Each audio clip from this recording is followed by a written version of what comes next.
On Christmas morning of 2010, snow fell on a quiet suburb in southwest England. But just after 9 a.m., the quiet was shattered by the sound of police sirens racing through town. The police cars came to a screeching stop, and a veteran detective inspector stepped out into the cold. He walked towards a stone wall that separated the road from a tree-covered field on the other side. The detective inspector reached the wall, crouched down, and started digging through a pile of snow and leaves. And when he saw what was underneath this pile, he knew he would not be spending Christmas with his family. But before we get into that story, if you're a fan of the strange, dark, and mysterious delivered in story format, then you've come to the right podcast, because that's all we do, and we upload twice a week, once on Monday and once on Thursday. So if that's of interest to you, please glue together every other page of the book that the follow button is currently reading. Okay, let's get into today's story.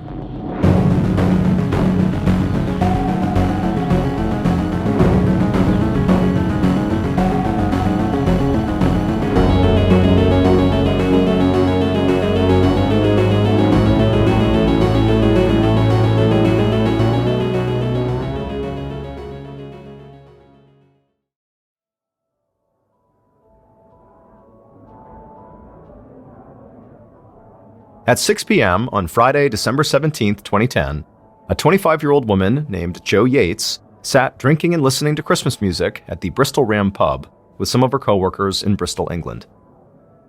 Jo, who was a landscape architect, and her co-workers were regulars at this pub. But tonight, they were there specifically to celebrate an early Christmas together. Jo sipped her cider and looked out the window at the falling snow. The sun had just set, and the snowflakes seemed to glow under the streetlights. This, along with the holiday decorations on the shops outside, made the whole street look like the cover of a Christmas card.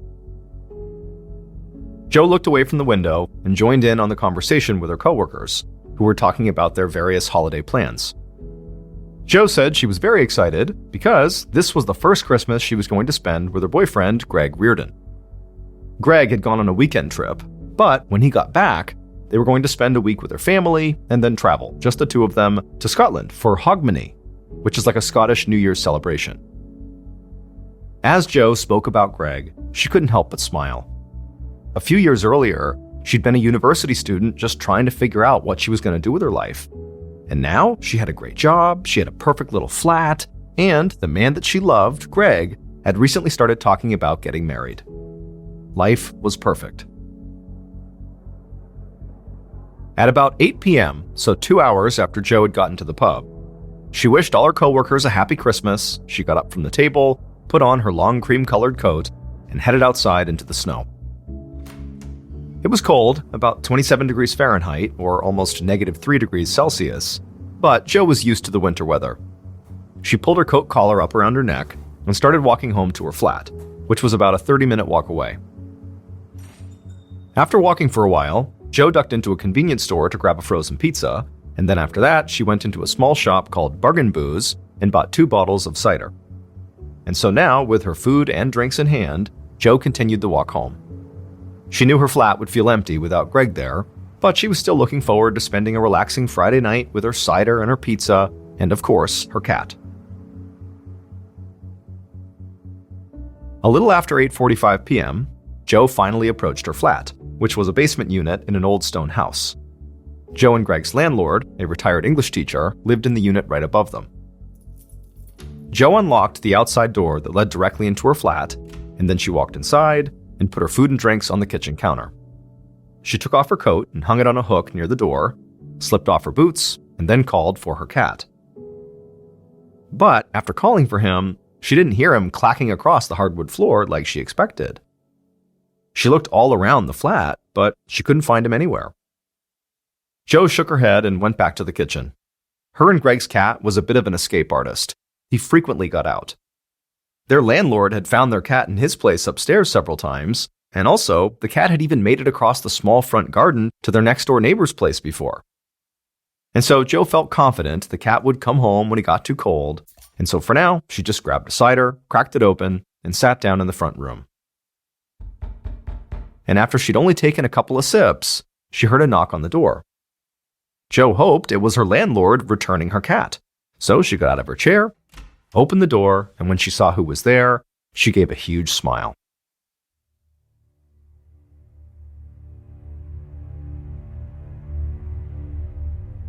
On the night of December 19th, so 2 days after Joe had met her coworkers at the pub, her boyfriend Greg got back to their flat after being gone for the weekend.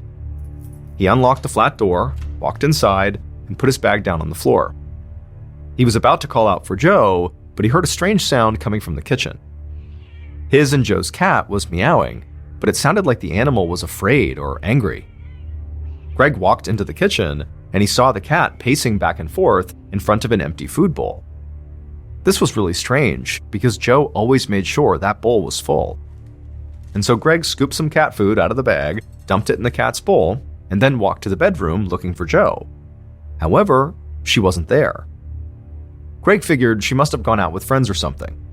He had messaged her when he was heading home, and he hadn't heard back yet, but he really hadn't thought much about it. However, when he stepped back into the front room, he actually looked around for the first time, and at this point, he did start to get worried. Greg saw Joe's coat, her boots, and her purse right there in the room. He knew how cold it was, and so Joe would never have left, at least not without her coat, and she definitely would not leave her purse behind. Greg grabbed his phone and called Joe, and as he did, he suddenly felt a chill come over him, because he heard the sound of her phone ringing inside of her coat pocket right in front of him. Now, Greg started to panic. Joe was one of those people who never went anywhere without her phone. And so he immediately dialed 999, the emergency number in the UK, and he told the operator that his girlfriend, Joe Yates, was missing.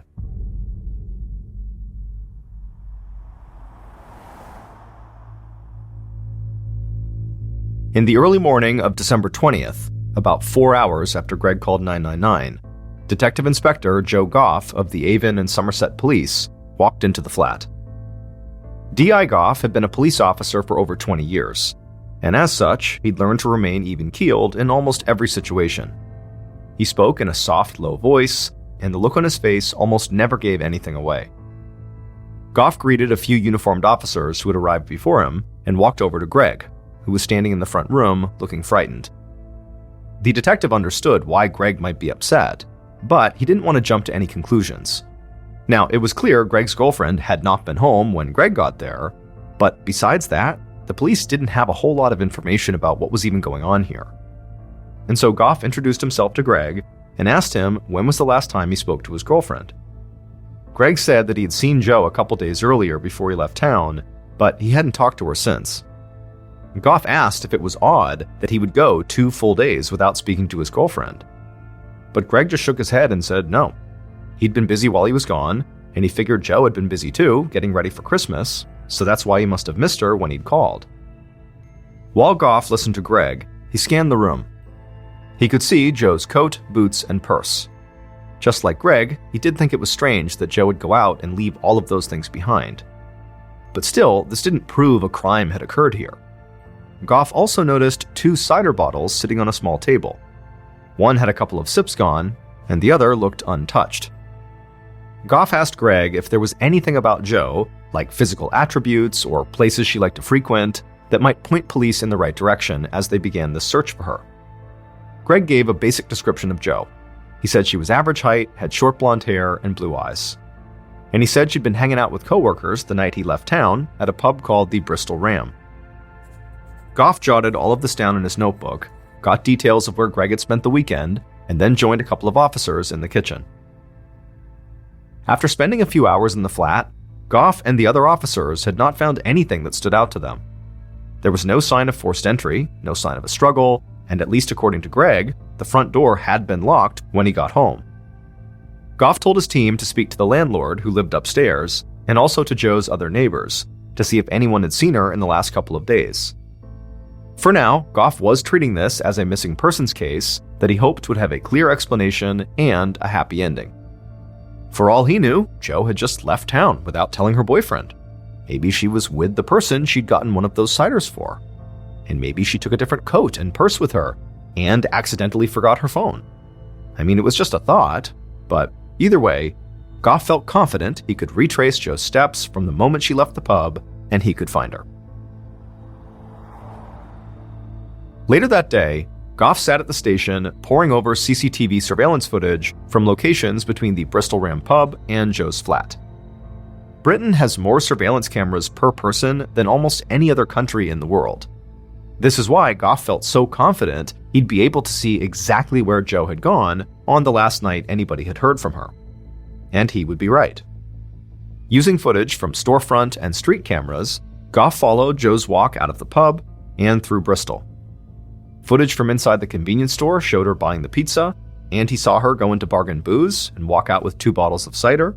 Goff later picked her up on a street camera in her neighborhood that showed her walking towards her flat.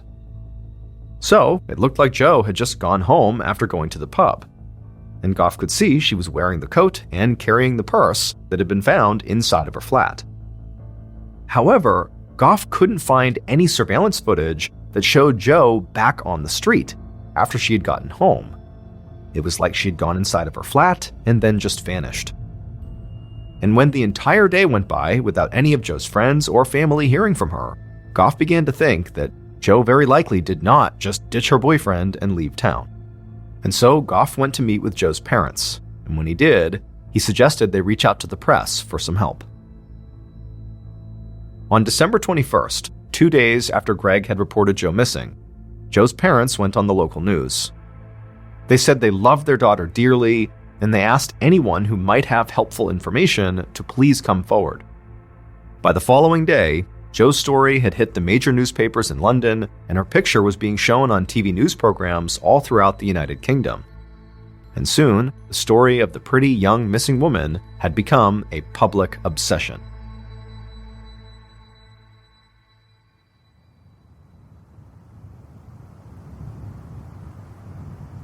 At 9 a.m. on Christmas morning, so over a week after Jo had gone missing, a couple was walking their dog down a snow-covered street that was about 3 miles away from Jo's flat. All of a sudden, the dog stopped, sniffed the air, and then looked over to the side of the road. The couple glanced in the direction the dog was staring, but all they could see was a stone wall standing several feet high that separated the road they were on from a field filled with trees on the other side. The man tugged on his dog's leash to try to get the dog moving, but his wife told him to actually stop, and then she walked over to the wall and knelt down to see what was there. And when she looked, she saw something bright buried beneath the snow in a pile of leaves, and as she leaned in closer, she screamed.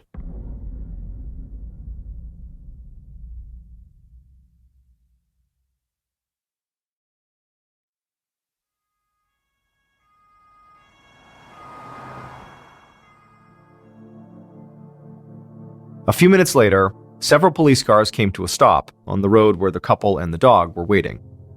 Goff got out of his car and walked right past the couple towards that wall. On the ground, he could see part of a brightly colored t-shirt and a frozen blue human arm. Goff put on his gloves, and he was quickly joined by several forensics officers. And together, they carefully dug into the snow and leaves until they revealed the frozen dead body of a young woman. As soon as he saw her, Goff closed his eyes and took a deep breath. He really was almost always unflappable, but seeing something like this on Christmas of all days just shattered him. Goff walked away from the body, collected himself, and then he called Jo's parents to tell them he believed he had just found their daughter's body. Later that morning, after the body had been positively identified as Jo's, Goff and several forensics officers stood by the wall, staring down at Jo.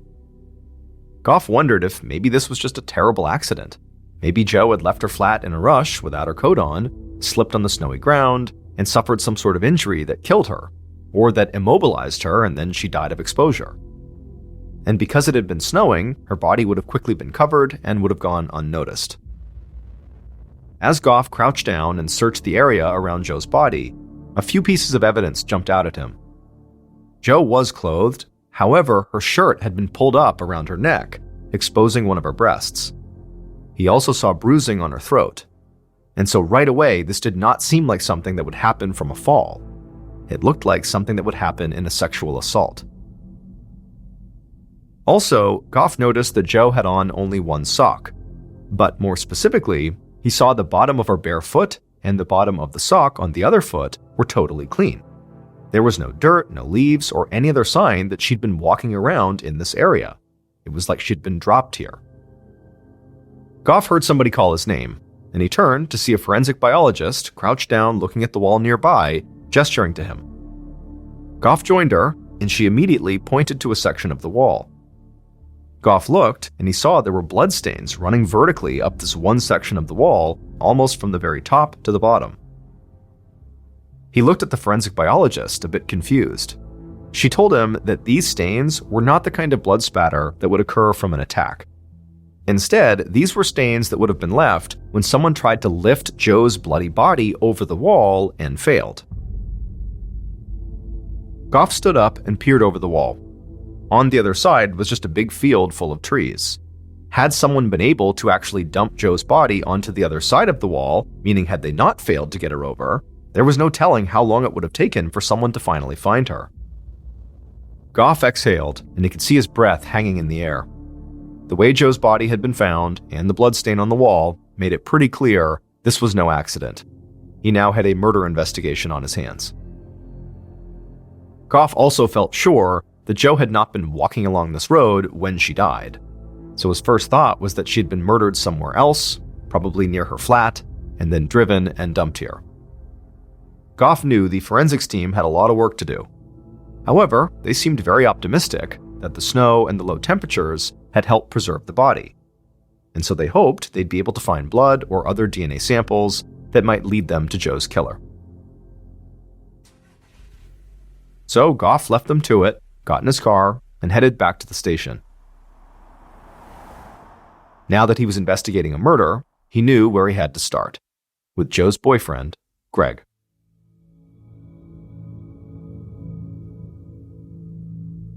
That night, so Christmas night, Goff sat across from Greg inside of an interview room, and the young man looked like a total wreck.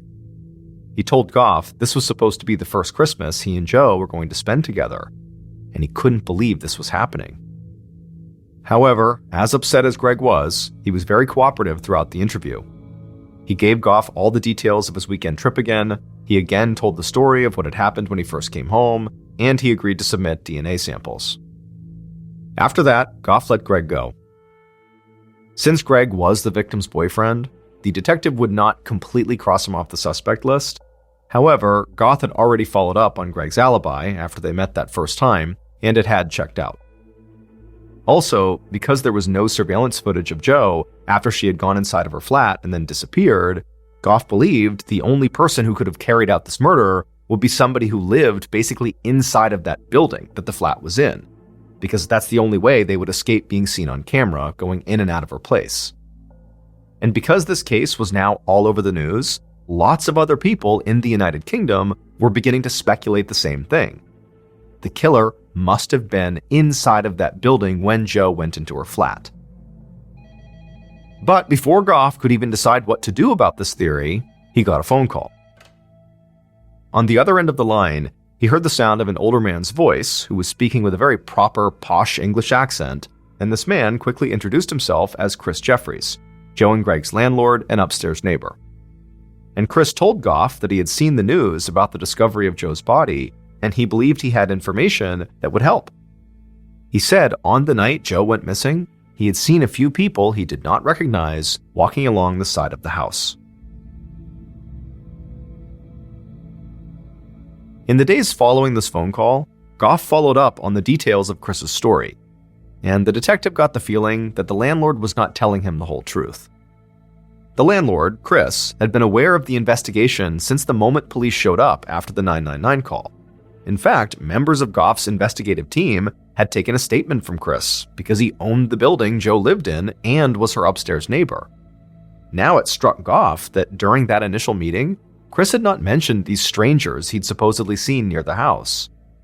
Chris had also told investigators that on the night Joe went missing, he said he'd spent the entire night at home.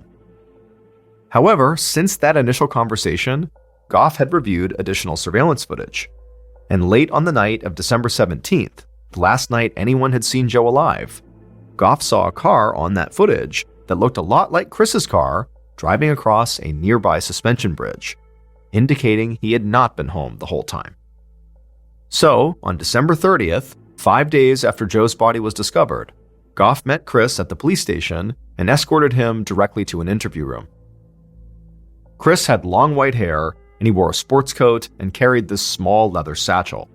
He sort of looked like an eccentric professor. Goff sat down at a small table across from Chris and asked him how his relationship with Jo had been. Did he have any issues with her? But Chris just shook his head. He said Jo and Greg were a nice couple and good tenants. He said the worst he could say about them was that sometimes their cat got out and found its way upstairs to his place. Goff asked Chris what he'd been doing on the night of December 17th, the night that Jo went missing. Chris immediately looked confused. He said he'd been home the whole night and hadn't seen anything unusual, just like he'd already told police. Now, Goff didn't raise his voice or even change his facial expression, but he said to Chris, "Hey, that's not true." Chris had called and said on the phone that he had noticed some unusual strangers walking by the house. And so he asked Chris, why hadn't he told the police about those people when they first spoke to him? Now, a worried look came across Chris's face. He said he had only come here to help, but now it felt like he was being accused of something. But Goff just asked him again, why hadn't he told the police about the people he saw by the house? Chris kind of shook it off. He said it was the holidays and people in the neighborhood were having parties, so it didn't seem strange to him at the time that people were walking by the house. For a minute, there was just silence between the two men. And then Goff finally said, on December 17th, surveillance cameras had caught a car that looked just like Chris's car driving across the suspension bridge that was the main route between Jo's flat and the location where her body was found. Chris looked totally stunned. He said there had to be a mistake. He never left his flat that night. It was too dangerous, it was snowing and the roads were bad, so he didn't want to leave his house. At this point, Goff just excused himself and walked out of the room. In all honesty, he really didn't know if Chris was guilty.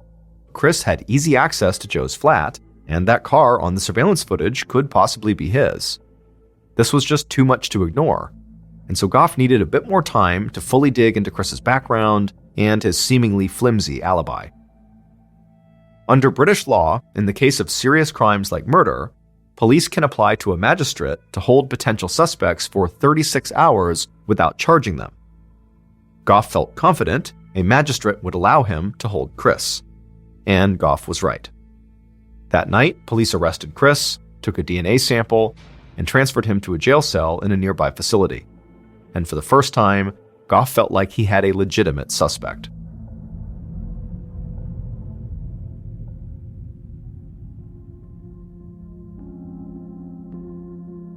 The following morning, which was New Year's Eve, Goff sat at his desk staring at the front pages of multiple tabloid newspapers. Goff was very annoyed, because despite all of his team's efforts to hide it, news about Chris's arrest had gotten out.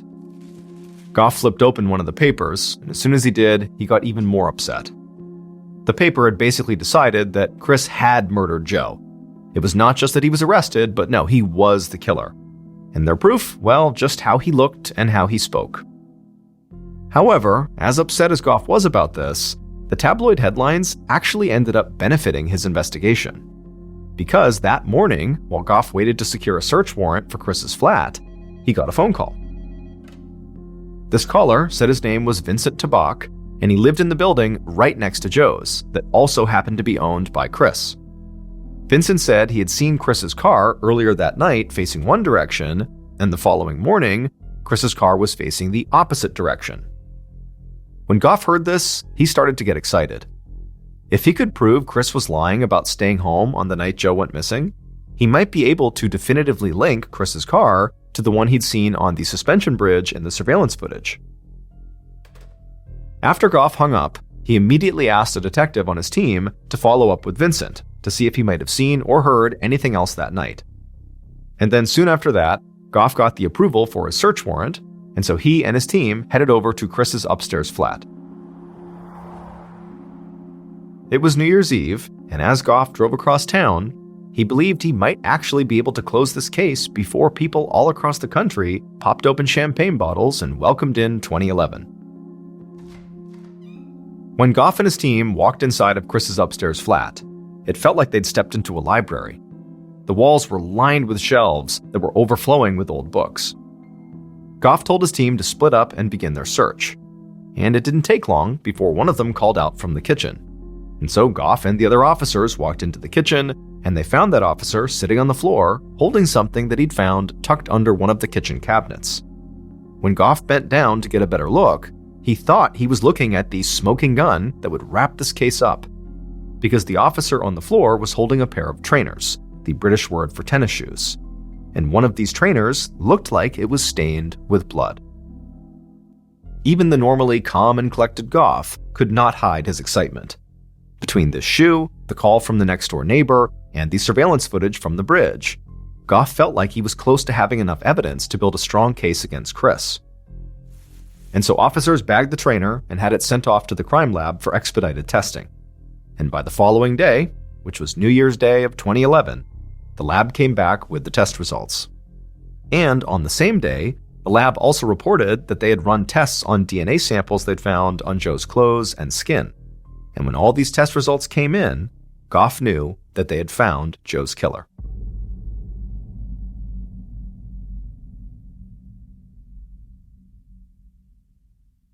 Based on DNA evidence, surveillance footage, and interviews conducted throughout the investigation, here is what police believe happened to Joe Yates on the night of December 17, 2010.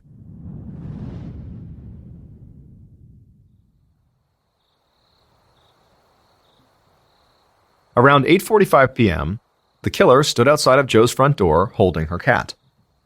The killer clutched the cat close to their chest so it wouldn't dart off, and then knocked on Joe's door. Joe opened the door, saw the cat, and immediately smiled. She apologized for the cat's behavior and thanked the killer for bringing her cat back. The killer said it was no problem, leaned in through her door and put the cat down, and as the cat trotted off towards Joe's kitchen, the killer lunged at Joe, pushed her further into the front room, and slammed the door behind them. Joe screamed, but the killer immediately covered her mouth while they shoved her through the flat towards the bedroom. Joe tried to fight back, but it was happening so quickly, and the killer threw her onto the bed, pulled her shirt up around her neck, and grabbed at her chest. Joe struggled, and one of her socks fell off in the fight. The killer tried to keep her pinned down, but Joe let out this loud scream, desperately hoping somebody would hear her and save her. The killer panicked and punched her in the face. Blood ran down Joe's cheeks. Then the killer just wrapped their hands around Joe's throat and squeezed. They sat on top of Joe, strangling her violently for over 20 seconds until Joe stopped breathing and died. The killer got off the bed and walked to the front room. They could hear the cat walking around in the kitchen, but other than that, there wasn't any noise coming from the outside. The killer took a steadying breath, hoping they had somehow managed to keep Joe quiet enough to not get detected. And so the killer just sort of stood there for a long time, listening and planning their next move.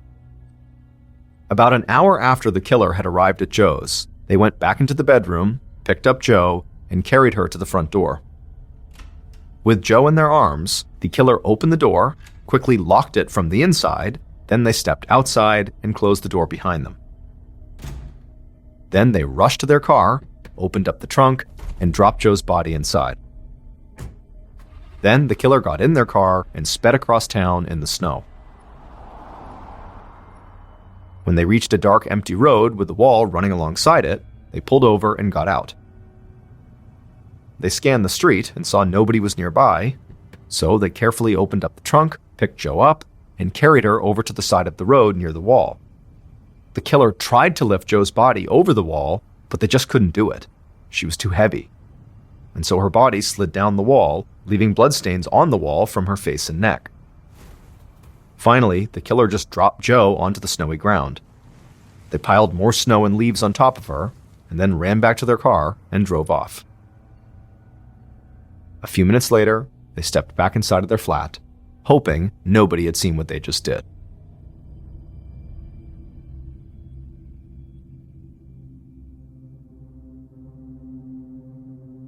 Despite what some people in the media had already decided, Joe's landlord, Chris Jeffries, had nothing to do with Joe's murder. It would turn out Joe's next-door neighbor, Vincent Tabak, had killed her. Vincent was the one who had called police to say he believed that Chris, who also happened to be his landlord, had driven off in his car on the night Joe was killed, that he was lying about being in his flat the whole time.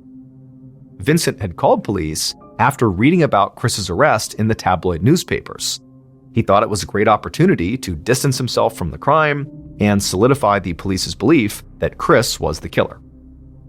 Now, when Goff spoke to Vincent, he learned that Vincent was in the Netherlands celebrating Christmas, meaning he was not home. Now, this didn't mean he was guilty, but it struck Goff as just a little bit suspicious, and so he wanted to follow up with Vincent.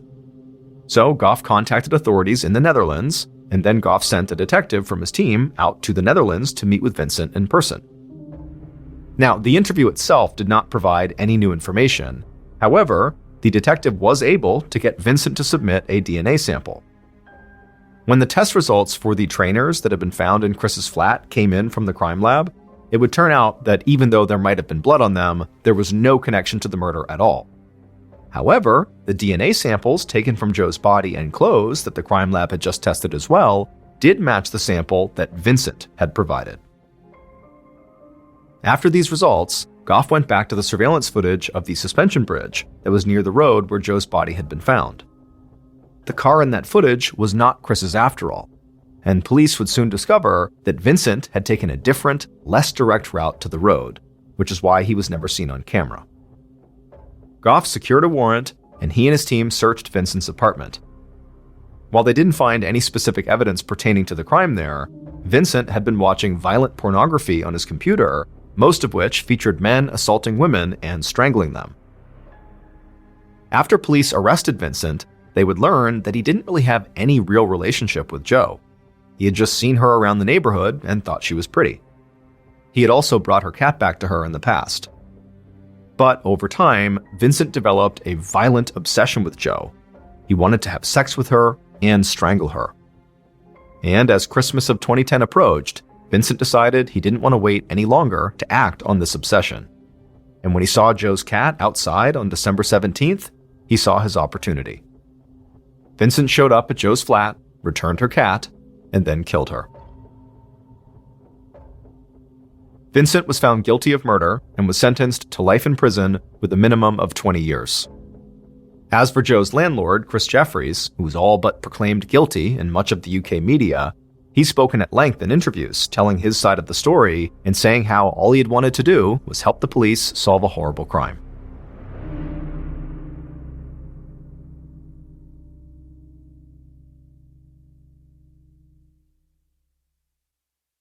A quick note about our stories. They are all based on true events, but we sometimes use pseudonyms to protect the people involved, and some details are fictionalized for dramatic purposes.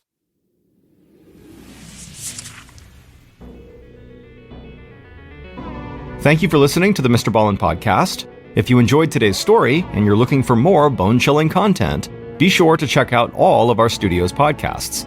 This podcast, the Mr. Ballen Podcast, and also Mr. Ballen's Medical Mysteries, Bedtime Stories, Wartime Stories, Run Fool, and Redacted. Just search for Ballen Studios wherever you get your podcasts to find all of these shows. To watch hundreds more stories just like the ones you heard today, head over to our YouTube channel, which is just called Mr. Ballen. So that's going to do it. I really appreciate your support. Until next time, see ya.